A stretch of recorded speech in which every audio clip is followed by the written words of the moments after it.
കർത്താവ് നമ്മളെല്ലാവരെയും അധികമായി അനുഗ്രഹിക്കട്ടെ എന്നോർത്ത് പ്രാർത്ഥിക്കുകയും ചെയ്യുന്നു.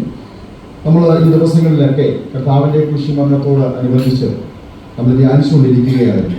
കർത്താവ് നമുക്ക് വേണ്ടി ചൊരിഞ്ഞ രക്തം, കൽവറയിൽ കർത്താവ് നമുക്ക് വേണ്ടി ക്രൂശിതനായതിനെ ഒന്ന് ഓർമ്മപ്പെടുത്തുവാൻ, ഒരിക്കൽ കൂടി നമുക്കൊന്ന് ഓർമ്മപ്പെടുത്തുവാൻ, നമ്മുടെ ഓർമ്മയെ ഒന്ന് പുതുക്കുവാൻ തക്കവണ്ണം ദൈവം ഒരുക്കിയതിനായി ദൈവത്തെ സ്തുതിക്കുന്നു. ഇതുപോലെ ഒരു ധ്യാനയോഗം ഇവിടെ നടത്തുവാൻ ദൈവം കൃപ തന്നതിനായി ദൈവത്തെ സ്തോത്രം ചെയ്യുന്നു. നമുക്കൊരു ചെറിയൊരു വേദഭാഗം വായിക്കാം. ലൂക്കോസിന്റെ സുവിശേഷം 23-ാം അധ്യായം അതിൻ്റെ 34-ാമത്തെ വാക്യം. ലൂക്കോസ് സുവിശേഷം 23-34. എന്നാൽ യേശു, പിതാവേ, ഇവർ ചെയ്യുന്നത് ഇന്നതെന്ന് അറിയായക കൊണ്ട് ഇവരോട് ക്ഷമിക്കണമേ എന്ന് പറഞ്ഞു. എന്നാൽ യേശു, പിതാവേ, ഇവർ ചെയ്യുന്നത് ഇന്നതെന്ന് അറിയായക കൊണ്ട് ഇവരോട് ക്ഷമിക്കണമേ എന്ന് പറഞ്ഞു. ഇതിന്റെ പശ്ചാത്തലങ്ങളും ഇതിന്റെ കാര്യങ്ങളുടെയൊക്കെ നമുക്ക് വ്യക്തമായി തന്നെ അറിയാം. ഇതിൻ്റെ അകത്ത് ഒന്ന് രണ്ട് കാര്യങ്ങൾ മാത്രം പറഞ്ഞ് ഞാൻ ഇരിക്കുവാനായിട്ട് ഞാൻ ആഗ്രഹിക്കുന്നു.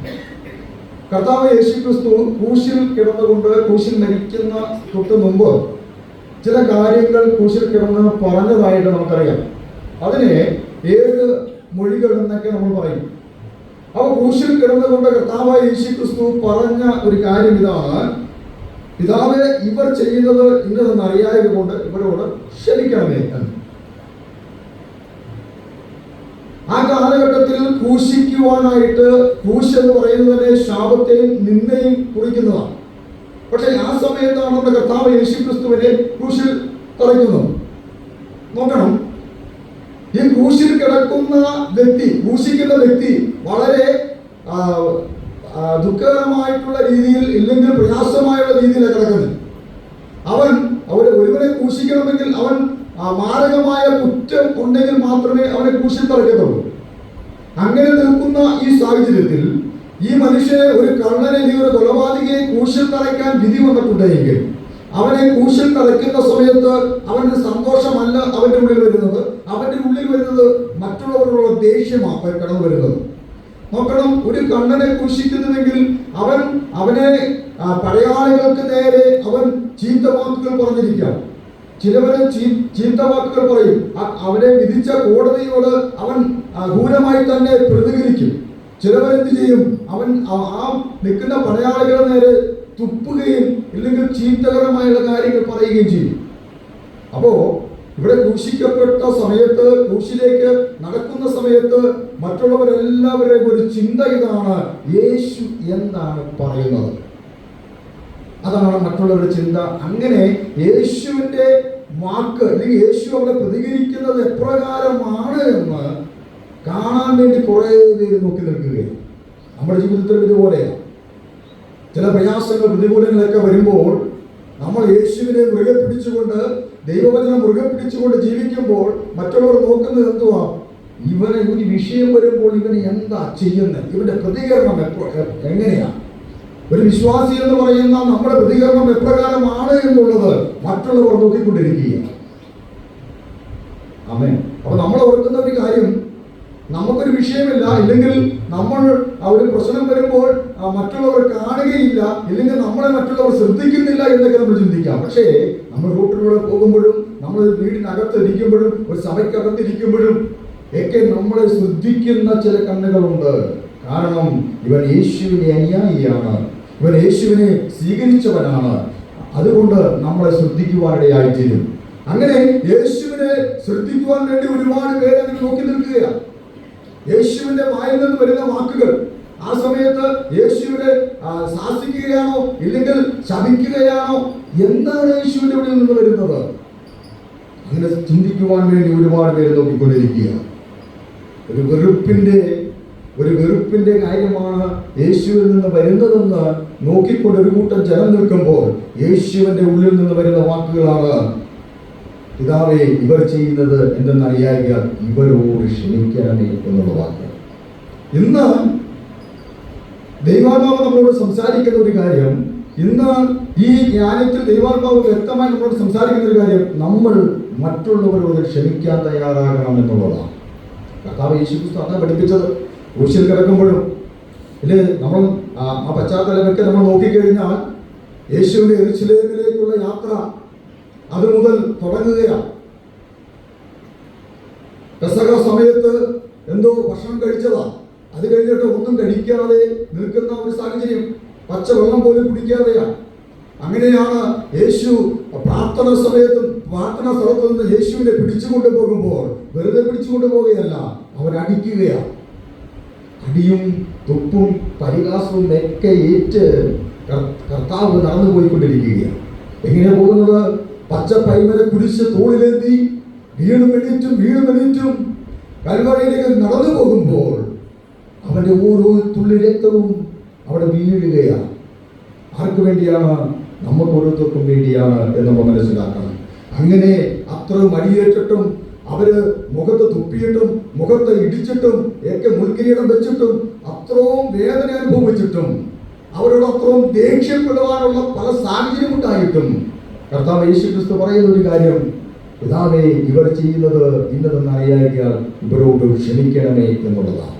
ഈ നോക്കി നിൽക്കുന്നവർ ഇത് അസാധാരണമായിട്ടുള്ള ഒരു സംഭവമായി കേട്ടവർ, ഇതുവരെയും ക്രൂശിൽ കിടക്കുന്ന ഒരു വ്യക്തിയുടെ വായിൽ നിന്ന് ഇതുപോലെയുള്ള ഒരു വാക്ക് കേട്ടിട്ടില്ല. അവർ ഇതുവരെയും അത് കേട്ടിട്ടില്ല, അവർ കണ്ടിട്ട് പോലുമില്ല ഇതുപോലെ ഒരു അവസ്ഥ. അതുകൊണ്ട് ഇവർക്കെല്ലാം ഒരു അതിശയമായി തീർന്നിരിക്കുക. എല്ലാവരും അതിശയപ്പെട്ട് നോക്കുകയാണ്. ഈ വാർത്ത നേരെ പോയതങ്ങോട്ടാ? പീലാത്തോസിന്റെ കൊട്ടാരത്തിലേക്കായിരിക്കാം. കാരണം അവിടെ ചിലപ്പോൾ ഒരു സംഭവം നടന്നുകൊണ്ടിരിക്കാം. എൻ്റെ ചിന്ത ഇതാണ്, പീലാത്തോസിന്റെ ഭാര്യ പറഞ്ഞു അവനെ ക്രൂശിക്കാൻ കൊടുക്കരുത്, അവൻ നീതിമാനാണ്, ആ രക്തത്തിൽ നിങ്ങൾ പങ്കാളിയായി തീരരുത് എന്നൊക്കെ പറഞ്ഞു വിട്ടിട്ടും പീലാത്തോസ് എന്ത് ചെയ്തു? മറ്റുള്ളവരുടെ മുമ്പിൽ താൻ താഴ്ന്നു പോകാതിരിക്കുവാൻ മറ്റുള്ളവരുടെ വാക്ക് കേട്ട് എന്ത് ചെയ്തു? യേശുവിനെ ക്രൂശിക്കാൻ കൊടുത്തു. അപ്പോൾ വീട്ടില് അവിടെ തിരിച്ചവിടെ ചെന്ന് കഴിഞ്ഞപ്പോഴത്തേക്ക് ഭാര്യ വെറുതെ ഇരിക്കുമോ? അല്ലേ? മനുഷ്യ, ഞാൻ പറഞ്ഞത് നിങ്ങൾ അനുസരിച്ചോ? ഞാൻ പറഞ്ഞതല്ലേ, അങ്ങനെ ചെയ്യാൻ പാടില്ല എന്ന് പറഞ്ഞതല്ലേ? ഞാൻ നിങ്ങളൊരു ഭാര്യയല്ലേ? ഞാൻ പറഞ്ഞത് കുറച്ചെങ്കിലും അനുസരിക്കണ്ടേ എന്നൊക്കെ ചോദിച്ചു കാണും. അപ്പോൾ ആ കുറ്റബോധം പീലാത്തോസിന്റെ ഉള്ളിലുണ്ട്. എന്താണ്? ഞാനൊരു നീതിമാനെ ക്രൂശിക്കാൻ കൊടുത്തു എന്നുള്ളൊരു കുറ്റബോധം.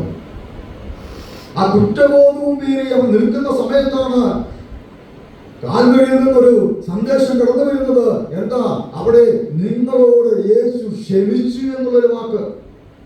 നോക്കണം, നമ്മൾ മറ്റുള്ളവരോട് എന്തെങ്കിലും രീതിയിൽ നമ്മൾ അവരോട് പ്രതികരിച്ചു കഴിഞ്ഞാൽ അവരുടെ അടുത്ത് നിന്നൊരു ക്ഷമിച്ചു എന്നുള്ളൊരു വാക്ക് നമുക്ക് വരുമ്പോൾ നമുക്ക് എത്രമാത്രം സന്തോഷമുള്ളതാകും എന്ന് പറഞ്ഞതുപോലെ പീലാത്തോസിന്റെ അടുക്കിലേക്ക് ഒരു വാർത്ത, ഒരു സന്ദേശം കടന്നു ചെയ്യുന്നു. എവിടുന്ന? ക്രൂശിൽ നിന്നൊരു സന്ദേശമാണ്, യേശുവിന്റെ വായിൽ നിന്നൊരു സന്ദേശമാണ് കടന്നു വന്നത്. അവരോട് ക്ഷമിച്ചു എന്നുള്ളൊരു വാക്ക്. കർത്താവ് ശത്രുക്കളോട്, തന്നെ ഉപദ്രവിച്ചവരോട് ക്ഷമിക്കാനായിട്ട് പറയുന്നത് പോലെ ഇന്ന് ഈ രാത്രിയിൽ ഈ നമ്മൾ വായിക്കുമ്പോൾ ഈ ധ്യാനത്തിന്റെ അകത്തും കർത്താവ് നമ്മളോട് പറയുന്ന ഒരു കാര്യം, മറ്റുള്ളവരോട് നമ്മളൊന്ന് ക്ഷമിക്കാൻ തയ്യാറാകണം. നമ്മൾ പറയുന്ന ഒരു കാര്യം എന്താണ്? കടക്കാരോട് ക്ഷമിക്കുന്നത് പോലെ എന്നോട് ക്ഷമിക്കണം. ഇത് നമ്മൾ എല്ലാ ദിവസവും നമ്മൾ പറയുന്നത്, കർത്താവിന്റെ പ്രാർത്ഥന നമ്മൾ പറയുന്നത്. അപ്പൊ അതിൻ്റെ അത് പറയുന്ന ഒരു കാര്യം എന്താണ്? അവരോട് ഞാൻ ക്ഷമിക്കുന്നത് പോലെ എന്നോട് ക്ഷമിക്കാണ്. അപ്പൊ നമ്മൾ എത്രമാത്രം അത് ക്ഷമിക്കുന്നുവോ, എത്രമാത്രം നമ്മൾ ആയിരിക്കുന്നുവോ, അത്രമാത്രമേ നമ്മളോട് ദൈവം ക്ഷമിക്കത്തുള്ളൂ എന്ന് മനസ്സിലാക്കണം. നമ്മൾ വെറുതെ പറയുന്നതല്ല, നമ്മുടെ ഹൃദയത്തിന്റെ അകത്ത് നിന്ന് നമ്മൾ പുറത്ത് പറയുന്നതാണ്. കർത്താവ് ക്ഷമിക്കും, ഞാൻ ക്ഷമിക്കുന്നത് പോലെ, ഞാൻ എന്ത് ചെയ്യുന്നു അതുപോലെ എനിക്ക് കിട്ടണമെന്നാണ് നമ്മൾ തന്നെയാണ് പറയുന്നത്. അതുപോലെ തന്നെ ദൈവം നൽകുവാനായിട്ട് ഇടയാക്കിയിരിക്കുന്നു. അതുകൊണ്ട് ഇവിടെ നോക്കണം, ആമേൻ, ആ പ്രതിസന്ധിയുടെ നടുവിലും പ്രതികൂലത്തിന്റെ നടുവിലൊക്കെ ആയിരുന്നപ്പോഴും കർത്താവ് അവരോട് ക്ഷമിക്കാൻ നമ്മളെ പഠിപ്പിക്കുകയാണ്. ഈ ക്രൂശിൽ നിന്ന് അസാധാരണമായിട്ടുള്ള ഒരു കാര്യം പുറത്തു വന്നപ്പോൾ അവിടെ നിന്ന് പടയാളികൾ നോക്കണം, അവന്റെ മുഖത്ത് തുപ്പിയ പടയാളികളുണ്ട്, അവന്റെ മുഖത്ത് ഇടിച്ച പടയാളികളുണ്ട്, അവന്റെ തലയിൽ മുൾക്കിരീടം വെച്ചവരുണ്ട്. അവരൊക്കെ ഒരു കുറ്റബോധം നീറി നിൽക്കുമ്പോൾ ഇങ്ങനൊരു വാക്ക് അവരുടെ ഉള്ളിലേക്ക് വരുന്ന ഒരു ആശ്വാസമായി മാറി. മറ്റുള്ളവരോടൊന്ന് ക്ഷമിക്കാൻ നമ്മൾ തയ്യാറാകണം. പീലാത്തോസ് അവനെ ക്രൂശിക്കാൻ ഏൽപ്പിച്ചു കൊടുത്തത് എന്തിനാ? അവൻ മറ്റുള്ളവരുടെ മുമ്പിൽ നാണം കെടാതിരിക്കുവാൻ മറ്റ് സാഹചര്യങ്ങളെ നോക്കിക്കൊണ്ട് അവൻ ക്രൂശിപ്പിക്കാൻ കൊടുത്തത്. ഒരു കാര്യം മനസ്സിലാക്കണം, നമ്മുടെ സാഹചര്യം നോക്കിക്കൊണ്ടല്ല നമ്മൾ ചെയ്യേണ്ടത്. ദൈവത്തിന്റെ ഹിതം എന്താണോ അത് നമ്മൾ ചെയ്യുവാനായിട്ട് ശ്രമിക്കണം. കർത്താവ് ശത്രുക്കളെ ക്ഷമിക്കുവാൻ ആയിട്ട് നമ്മൾ പഠിപ്പിക്കുക. അടുത്തൊരു കാര്യം കൂടെ നമ്മൾ നോക്കുമ്പോൾ, 2 കള്ളന്മാരുടെ നടുവില യേശുവിനെ ക്രൂശിച്ചത്. അതിലെ പോകുന്നവരൊക്കെ മുഖം തിരിച്ചു വെച്ചാ പോയത്. കാരണം എന്താ? കർത്താവ് അർദ്ധനഗ്നനായിട്ട് അവിടെ കിടക്കുന്നത്. ഒരു 30 വയസ്സുകാരനായിട്ടുള്ള ഒരു പുരുഷൻ ക്രൂശിൽ കിടക്കുകയാണ്. അങ്ങോട്ട് നോക്കാൻ പോലും കഴിയാതെ മുഖം തിരിച്ച് ആൾക്കാർ പോവുക. കുറെ പേര് കളിയാക്കാൻ കുറച്ചു പേര് നിൽക്കുന്നു, കുറെ പേര് കരഞ്ഞു നിൽക്കുന്നു. ആ സാഹചര്യം ഒന്ന് നോക്കിക്കേ, അവസ്ഥയൊന്ന് മനസ്സിലാക്കി. ആ സ്ഥലത്ത് നമ്മളായിരുന്നുവെങ്കിൽ നമ്മൾ എന്ത് ചെയ്യുമായിരുന്നു എന്നുള്ളതാണ്. നമ്മളായിരുന്നു എന്ത് ചെയ്യുമായിരുന്നു? നമ്മളും ഇതേപോലെ മുഖം തിരിച്ചു കടന്നു പോകും. കാരണം എന്താണെന്നറിയാമോ? നമ്മൾ പുറമെയുള്ള സാഹചര്യങ്ങളെ നമ്മൾ നോക്കും.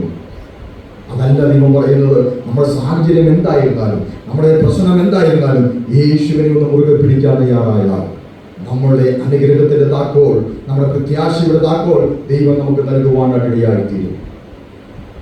നമുക്കൊരു അനുഗ്രഹത്തിന്റെ വഴി തുറന്നു കൊടുക്കണമെങ്കിൽ, അനുഗ്രഹത്തിന്റെ ഒരു വാതിൽ തുറന്നു കിട്ടണമെങ്കിൽ നമ്മൾ യേശുവിനെ ഒന്ന് മുറുകെ പിടിക്കുവാനായിട്ട് തയ്യാറാകണം.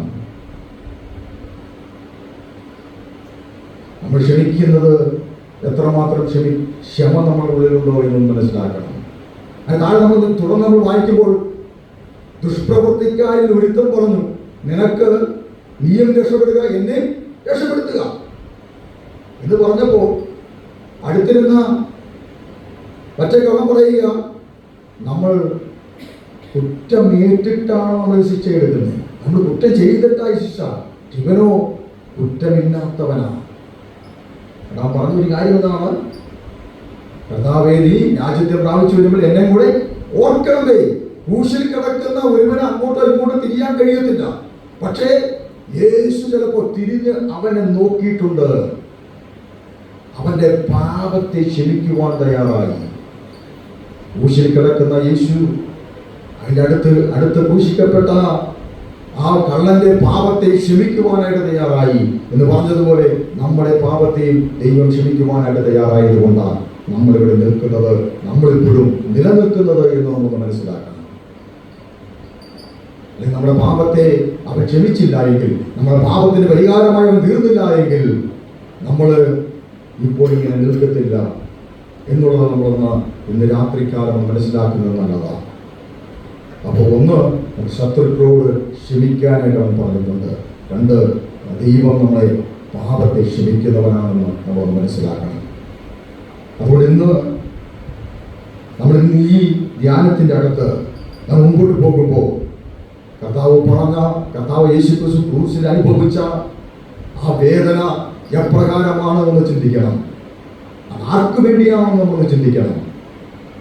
അവിടെ കള്ളന്മാരുടെ നടുവിൽ ക്രൂശിതനായ കർത്താവ്, ആ കാൽവരിയിൽ 3 ആണുങ്ങൾ തൂങ്ങിയ കർത്താവ്, നോക്കണം, അവന്റെ കയ്യിൽ ആണി അടിച്ചു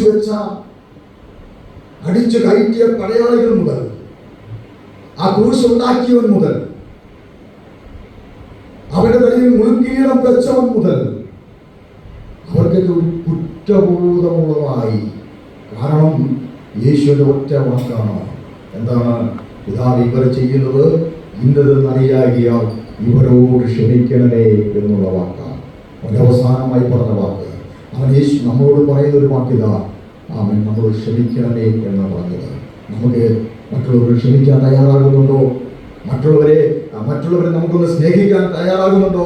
മറ്റുള്ളവരെ ഒന്ന് കരുതാൻ നമ്മൾ എത്രമാത്രം തയ്യാറാകുന്നുണ്ടോ എന്നുള്ളതാണ്. നമുക്ക് ഒരുപാട് കാര്യങ്ങൾ ചെയ്ത് മുമ്പോട്ട് പോകുവാനുണ്ട്. നമ്മൾ ചിന്തിക്കും, എൻ്റെ കാര്യങ്ങൾ മാത്രം നോക്കി നമ്മൾ മുമ്പോട്ട് പോകുന്ന സാഹചര്യമുണ്ട്. പക്ഷെ അതല്ല കർത്താവ് നമ്മളെ കുറിച്ച് ആഗ്രഹിക്കുന്നത്. നമ്മുടെ കൂടെയുള്ളവരെയും ചേർത്ത് നിർത്തുവാൻ വേണ്ടിയാണ്. നമ്മുടെ കൂടെയുള്ളവരെയും ചേർത്ത് നിർത്തി മുമ്പോട്ട് പോകുവാൻ വേണ്ടിയാണ് കർത്താവ് നമ്മളെ കുറിച്ച് ആഗ്രഹിക്കുന്നത്. ഈ ക്രൂശീകരണത്തിന്റെ സമയത്ത് നോക്കണം, കലണ്ടറിൽ നമ്മൾ നോക്കിക്കഴിഞ്ഞാൽ ഒരേ ഒരുവന്റെ മാത്രമേ ഉള്ളൂ ജനനവും മരണവും ഉയർപ്പും കാണുന്നത്. വേറെ ആരുടെയും കാണുന്നില്ല. അത് നമ്മുടെ കർത്താവ് യേശു ക്രിസ്തുവിന്റെ മാത്രമാണ്. ആ യേശു ക്രിസ്തുവിനെ നയിച്ചു കൊണ്ടുപോകുന്നവരാ, ആ യേശു ക്രിസ്തുവിനെ വഹിച്ചു കൊണ്ടുപോകുന്നവരാ നമ്മൾ. യെരൂശലേമിലേക്ക് കടന്നു വരുമ്പോൾ കഴുതയുടെ പുറത്ത് കയറി വരുന്ന യേശുവിനെ കണ്ടപ്പോൾ ജനമെല്ലാം എന്ത് ചെയ്തു? അവര് തുണിയൊക്കെ വിരിച്ചു വിട്ടു കൊടുത്തു, കുരുത്തോലയൊക്കെ വെട്ടിയിട്ട് കൊടുത്തു. എന്തിനാ? നടന്നു വരുവാൻ വേണ്ടി. എന്റെ ഹോസന്ന ഹോസന്ന എന്ന് പറഞ്ഞ് വിളിച്ചു പറഞ്ഞു. നോക്കണം, അതിനുശേഷം യേശു കടന്നുപോയതിനു ശേഷം ഈ കഴുത കയറി വന്ന് ഈ തുണിയിൽ ചവിട്ടിയാൽ എന്ത് സംഭവിക്കും? കല്ലും കൊണ്ട് എറിയും. അപ്പോ നമുക്ക് കിട്ടുന്ന മാന്യത, ഇപ്പൊ നമുക്ക് കിട്ടിയിരിക്കുന്ന മാന്യത എന്ന് പറയുന്നത് എങ്ങനെയാ? യേശു നമ്മുടെ ഉള്ളിൽ ഉള്ളത് കൊണ്ട് മാത്രമാണ്. അല്ലെങ്കിൽ നമ്മൾ മാന്യത കിട്ടത്തില്ല എന്നുള്ളത് നമ്മൾ മനസ്സിലാക്കണം. ആ കഴുതയെ പോലെ യേശുവിനെ ചുമന്നു കൊണ്ടുപോകാൻ തയ്യാറായെങ്കിൽ മാത്രമേ നമുക്കൊരു മാന്യ പദവി കിട്ടത്തുള്ളൂ. സക്കായി യേശുവിനെ കാണണമെന്നൊരു ആഗ്രഹത്തോടു കൂടി നിന്നു. അവൻ കുറുകിയവനായതുകൊണ്ട് കാണാൻ കഴിഞ്ഞില്ല. അവൻ ഓടിച്ചെന്നൊരു കാട്ടുതീയുടെ മുകളിൽ കയറി യേശുവിനെ കാണുവാനിടയായി തീർന്നു. എന്നെ കേൾക്കുന്ന പ്രിയമുള്ളവരെ, നമ്മൾ ആരായി തീരണം? ഒരു കാട്ടുതീയായി മാറണം. മറ്റുള്ളവർക്ക് യേശുവിനെ നമ്മളിലൂടെ ഒന്ന് കാണിച്ചു കൊടുക്കുവാൻ, നമ്മളുടെ ജീവിതശൈലിയിലൂടെ ഒന്ന് കാണിച്ചു കൊടുക്കുവാൻ നമ്മൾ തയ്യാറാകണം. എന്നിലൂടെ എൻ്റെ യേശു വെളിപ്പെടണം, എന്നിലൂടെ എൻ്റെ യേശുവിനെ അവർ കാണണം. അപ്പോൾ യേശുവിന്റെ സ്വഭാവം നമ്മളിൽ വരണം എന്നുള്ളതാണ്.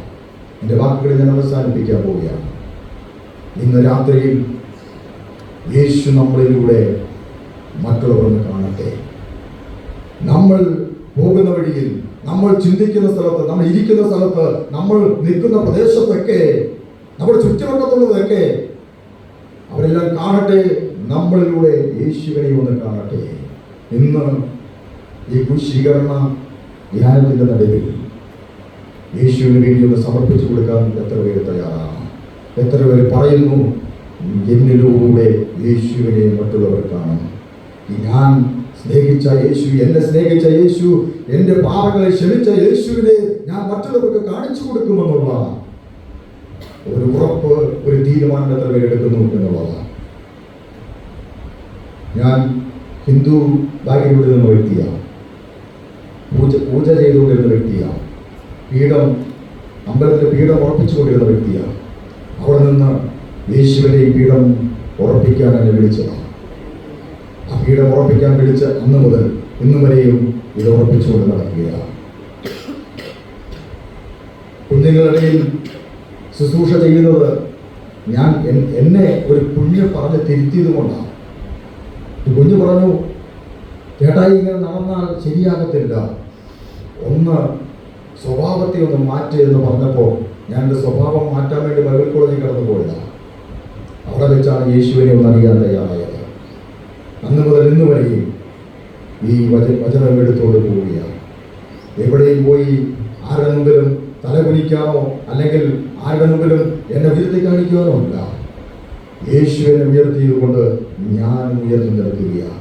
യേശുവിനെ മാനിച്ചത് കൊണ്ട് മറ്റുള്ളവരെന്നെ മാനിക്കുകയാണ്. എൻ്റെ അച്ഛൻ്റെ വീട്ടുകാരോ എൻ്റെ അമ്മയുടെ വീട്ടുകാരോ ആരും ഞങ്ങളെ മാനിക്കാതെ വീട്ടിൽ നിന്ന് രാത്രിക്ക് രാത്രി ഇറക്കി വിട്ടപ്പോൾ എൻ്റെ അമ്മ പാറപ്പുറത്ത് അന്തി ഉറങ്ങിയ സമയത്തും അപ്പോഴും ദൈവം എന്നെ കണ്ടതുകൊണ്ട് ഇപ്പോൾ ഞാൻ എൻ്റെ ഭവനത്തിൽ, എൻ്റെ അച്ഛൻ്റെ വീട്ടിലോ എൻ്റെ അമ്മയുടെ വീട്ടിലോ ആരെങ്കിലും എന്തെങ്കിലും കാര്യമുണ്ടെങ്കിൽ എന്നെ ആദ്യം വിളിച്ചിട്ടാണ് കാര്യങ്ങൾ തീരുമാനിക്കുന്നത്. കാരണം എന്താ? ഞാൻ യേശുവിനെ ചുമന്നതുകൊണ്ടാണ്, യേശുവിൻ്റെ പാപത്തെ ക്ഷമിച്ചത് കൊണ്ടാണ്. അതുകൊണ്ട് എന്നെ കേൾക്കുന്ന പ്രിയ ദൈവമക്കളെ, ഒരു കാര്യം ഞാൻ പഠിപ്പിച്ചു പറയുന്നു, യേശുവിനെ നമ്മളിലൂടെ മറ്റുള്ളവർക്ക് പകർന്നു കൊടുക്കുക. ആ ക്രൂശിൽ യേശു പറഞ്ഞതുപോലെ